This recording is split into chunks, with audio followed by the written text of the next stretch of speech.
Hi hello అందరికీ.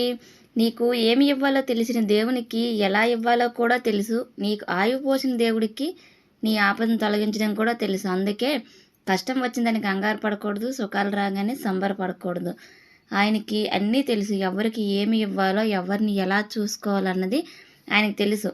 నేనైతే మాత్రం అదే నమ్ముతాను. మీరేమంటారు? ఈరోజు అయితే నేను అమ్మవారికి నైవేద్యం చేసుకున్నాను. ఇది శనగపప్పు పాయసం అనమాట. చాలా బాగుంటుంది. అయితే డైలీ నాకు వీలైనప్పుడు నేను అమ్మవారికి నైవేద్యం పెట్టుకుంటాను ఏదో ఒకటి.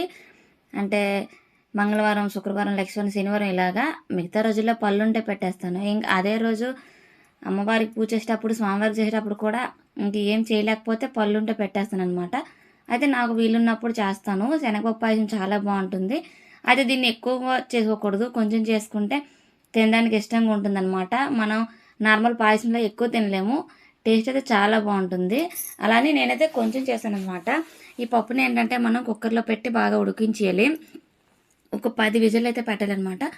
అది బాగా ఉడికిపోతుంది. తర్వాత దాన్ని బాగా స్మాష్ చేసేసి ఉడికించేసి అందులో బెల్లం వేసుకోవాలి. పంచదార కూడా వేసుకోవచ్చు. కలర్ బాగా వస్తుంది పంచదార అయితే.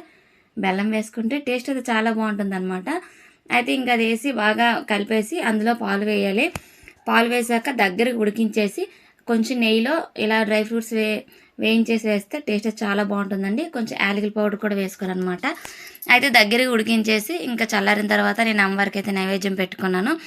అయితే ఈ పాయసం టేస్ట్ అయితే చాలా బాగుంటుందండి. నాకు వీలున్నప్పుడు ఏదో ఒక నైవేద్యం అయితే ఇలా తయారు చేసుకుంటారనమాట.